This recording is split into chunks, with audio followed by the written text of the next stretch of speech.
Assalamualaikum warahmatullahi wabarakatuh. Selamat malam.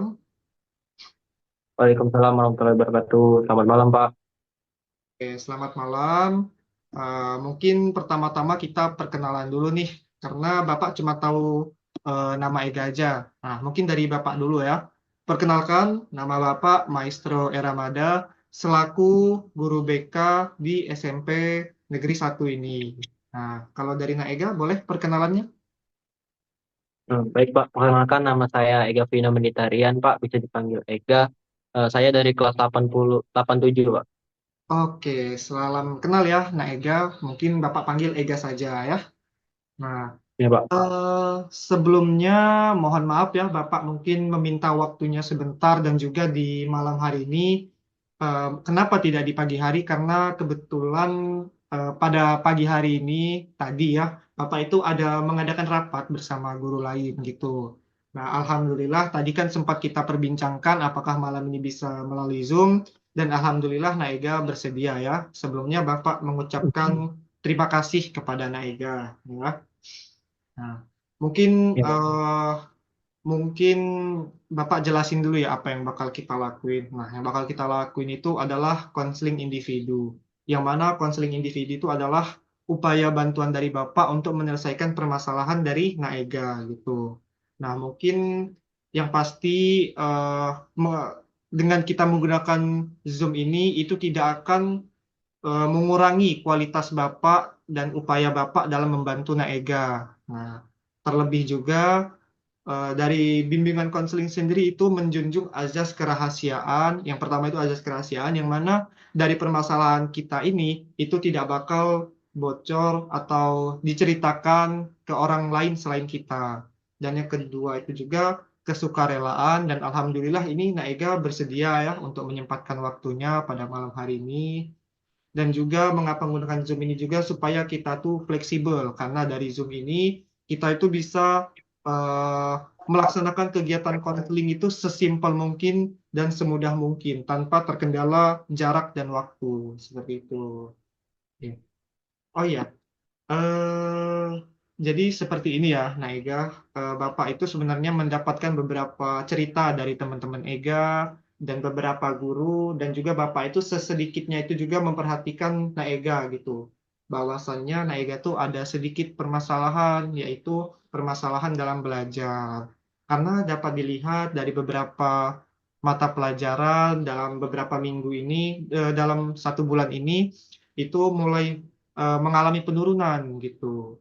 Nah, kira-kira bagaimana, Naega? Apakah merasakan suatu permasalahan?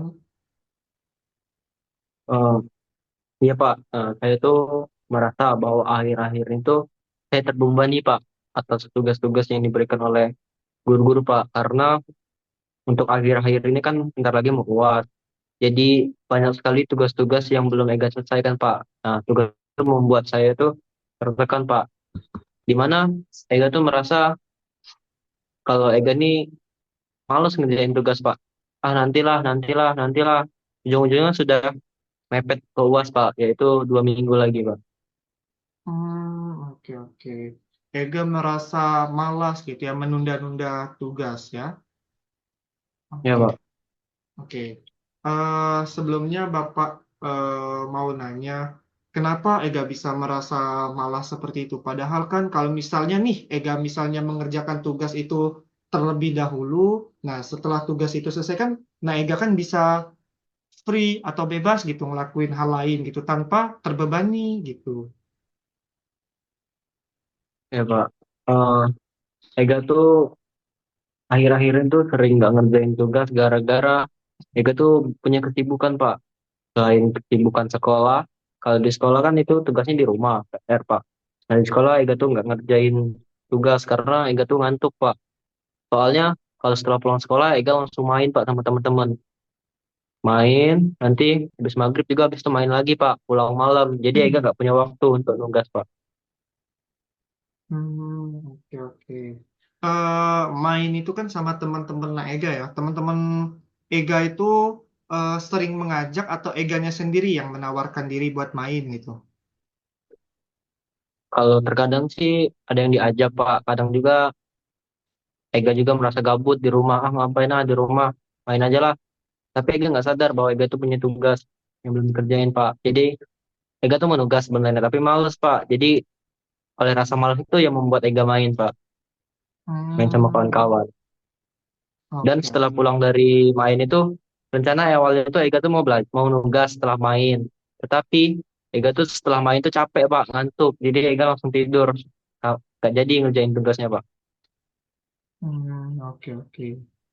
Jadi Naega itu tuh sadar ya bahwasannya itu merasa merasa malas dan juga tuh kan mungkin jenuh ya karena di sekolah itu kan sudah belajar terus dikasih tugas lagi tiba-tiba kan dikasih Iya tugas Pak. lagi nih padahal sudah jadwalnya pulang gitu kan. Nah, jadi mungkin jadi Hmm, Ega jenuh jadi Ega mungkin niatnya main sebentar pas mau pulang ternyata kecapean ya. bener Pak. Oke oke. Mungkin ini kan membahas tugas ya. Nah, mungkin Naega pasti mempunyai jadwal gitu ya, mungkin jadwal teratur gitu kayak jadwal makan, makan bareng keluarga ya kan, jadwal main dan juga jadwal sekolah untuk bersekolah gitu. Nah, mungkin dari jadwal-jadwal tersebut Ega bisa mengkondisikan supaya belajar itu tidak mengganggu, maaf, maksudnya kegiatan Ega itu tidak mengganggu dalam pembelajaran. Kayak eh, misal nih dari ini kan pulang sekolah, misalnya nah Ega mempunyai tugas. Nah, Ega langsung main. Nah, itu tidak apa-apa. Namun yang perlu diperhatikan adalah apa? Main waktu mainnya Naega itu jangan terlalu lama gitu atau sampai sore. Nah, kita kan pulang dari SMP ini kan jam setengah dua ya. Nah, setengah dua itu boleh deh Ega main, namun dibatasin. Mungkin kayak misalnya jam sampai jam 4 gitu. Nah, jadinya pas Ega pulang tuh kan tidak terlalu capek dan juga Ega bisa sempat bersih-bersih diri gitu kan. Nah, jadi Ega itu bisa sempat untuk eh, apa namanya untuk mengerjakan tugas seperti itu. Hmm. Dan juga mungkin bisa diawali pelan-pelan ya, Naega. Nggak apa-apa, nggak apa-apa. Terus juga dari Bapak itu juga tidak menyalahkan kalau Ega itu main karena kan memang kita tuh jenuh ya, namanya manusia kan perlu waktu bermain juga, tidak belajar terus gitu. Nah, mungkin yang harus dirubah lah, yang dirubah adalah untuk mengatur jadwal Naega tadi ya supaya lebih teratur dan lebih terkondisi untuk waktu belajarnya gitu. Bagaimana Naega? Baik Pak, terima kasih atas masukannya. Jadi setelah mendengar penjelasan dari Bapak, Ega tuh bertujuan untuk membuat jadwal kegiatan Ega Pak. Seperti Bapak bilang tadi, Ega tuh tidak boleh main sampai kesorean atau kecapean. Karena itulah yang membuat Ega mengalami menunda tugas atau merasa malas mengerjain tugas. Jadi Ega setelah pulang sekolah mengatur jadwal untuk pulang tidak kesorean. Di mana itu Ega punya waktu untuk istirahat dan juga berbenah diri atau bersih diri. Sehingga dalam waktu saat malam hari Ega dapat mengerjakan tugas dengan tenang dan juga tidak merasa kecapean. Oke Pak, Eh, sebelumnya Ega mau bilang juga kenapa Ega main sampai larut itu sampai sore banget atau semut sampai malam bahkan karena Ega tuh merasa gini Pak, kalau di teman-teman lingkungan teman Ega tuh kalau main tapi pulang duluan tuh sering diejek Pak, sering diejek gini Pak, balik pulang cepet anak mama gitu Pak. Jadi Ega tuh otomatis ngerasa kalau Ega tuh pulang cepet dielek-elek gitu Pak, diejek Pak. Jadi Ega tuh cepet Pak, sehingga Ega pulang-pulang udah capek, udah males, jadi Ega nggak ngerjain tugas Pak. Oke. Oke. Sebelumnya Bapak sangat mengapresiasi Ega ya. Di sini dari permasalahan yang pertama yaitu Ega yang mengalami menunda-nunda tugas itu sadar bahwasannya itu salah dan Ega ini pintar banget bisa menemukan masalahnya sendiri dan menyimpulkan sendiri solusinya. Nah, untuk yang kedua, Jadi Ega nih karena memaksakan waktu bermain itu karena adanya ejekan dari temen ya. Nah, temennya itu kalau boleh tahu dari lingkungan kelas atau di luar kelas atau di luar sekolah ya.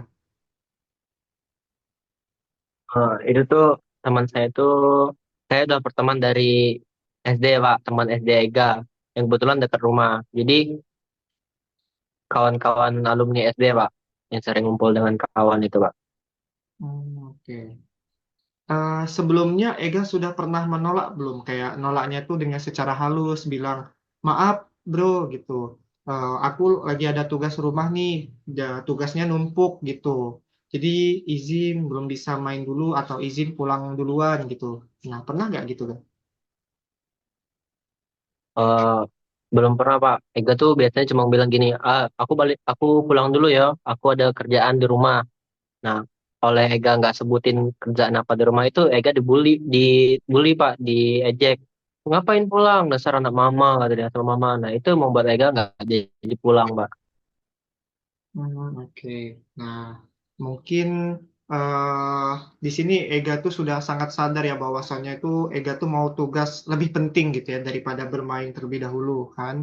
Nah, mungkin di next atau selanjutnya itu Ega bisa coba tuh bilangin, sampaikan ke temennya apa secara baik-baik karena kan di sini kan teman-temannya kan juga gak tahu gitu ya dan mungkin temen itu juga bercanda gitu kan. Nah, mungkin setelah ini Ega bisa kasih penjelasan secara baik-baik gitu, bilangin, maaf ya, aku sekarang waktu main aku berkurang banget gitu, karena ada banyak tugas dari sekolah gitu, dan itu tugasnya itu banyak dan tugasnya itu di rumah juga gitu.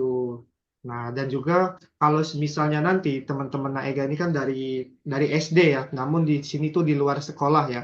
Nah, itu eh, tidak masalah kalau misalnya kita tuh dikatain anak mama karena kan sejatinya kan kita tuh kan eh, disayang orang tua kan ya. Nah, kenapa kita harus malu gitu kan?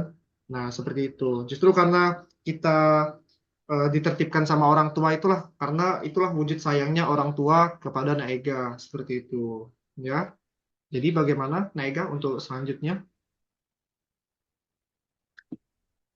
Baik Pak, Ega besok bakal bilang ke teman-teman saat Ega bermain dengan teman-teman dan Ega waktu izin pulang kan sebelum ini Ega nggak pernah bilang kalau jelasin ke mereka bahwa Ega tuh ada tugas kerjaan itu tugas yang sudah menumpuk dan juga dikejar deadline.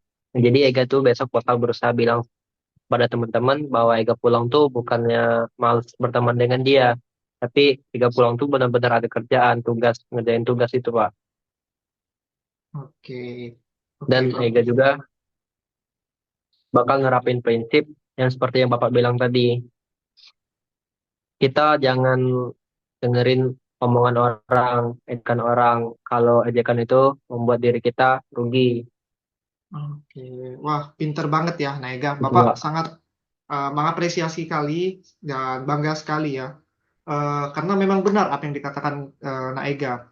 Kita tuh tidak perlu mendengarkan pendapat orang lain atau omongan orang lain yang sekiranya omongan tersebut itu malah merugikan diri kita sendiri. Wow, hebat banget nih Naega.